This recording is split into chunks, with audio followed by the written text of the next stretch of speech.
Ciao napoletani, se amate veramente il Napoli, lasciate un like in questo video e iscrivetevi a questo canale ora per rimanere sempre aggiornati sulle notizie del Napoli. Forza Napoli! Giornata calda a Napoli dopo la pessima sconfitta contro la Fiorentina. De Laurentiis riflette sul futuro di Garcia e nel frattempo circolano voci sui successori del francese. I continui alti e bassi all'inizio della stagione del Napoli stanno portando Aurelio De Laurentiis a fare una riflessione profonda.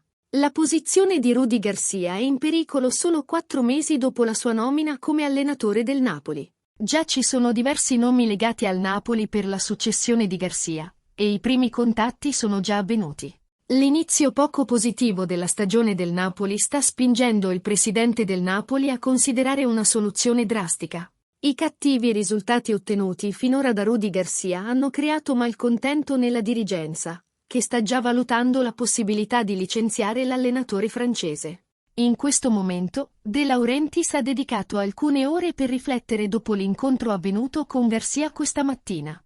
L'opzione potrebbe essere quella di dare fiducia a Garcia per i prossimi impegni, a condizione che la situazione cambi. D'altra parte, non si può escludere un sensazionale licenziamento del francese solo pochi mesi dopo l'inizio della sua avventura sulla panchina del Napoli. Secondo Tutto Mercatoweb, ci sarebbe già stato un contatto iniziale tra De Laurentiis e Igor Tudor. Il presidente del Napoli avrebbe cercato di capire la volontà del tecnico croato, ricevendo una risposta positiva, di sedersi sulla panchina del Napoli dopo la sua ultima esperienza al Marsiglia. Quindi, in caso di licenziamento di Rudy Garcia, una possibilità concreta per la panchina del Napoli sarebbe puntare tutto su Tudor per cercare una svolta nella finora deludente stagione. Inoltre, secondo quanto riferito da Nicolò Schira, Tudor avrebbe rifiutato l'offerta della Salernitana per aspettare una squadra di Serie A, e il Napoli potrebbe essere la soluzione ideale. In questo momento c'è molta confusione al Napoli,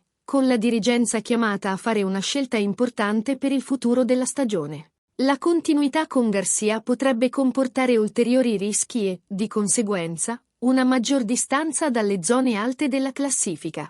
Allo stesso tempo, tuttavia, non c'è alcuna garanzia che la musica cambierà con il cambio di allenatore durante la stagione attuale. Ora la palla è nelle mani di De Laurentiis e dei dirigenti, che stasera dovranno decidere se continuare con Garcia o no. Situazione delicata per il Napoli, che, 2 mesi dopo l'inizio del campionato, si trova già in una posizione lontana dai propri standard, soprattutto dopo quanto ha dimostrato nella stagione scorsa. Ditemi, tifosi napoletani, cosa ne pensate di questo nuovo allenatore? È una buona scelta o no? Voglio conoscere la vostra opinione nei commenti, perché è molto importante per il Napoli. Grazie. Forza Napoli!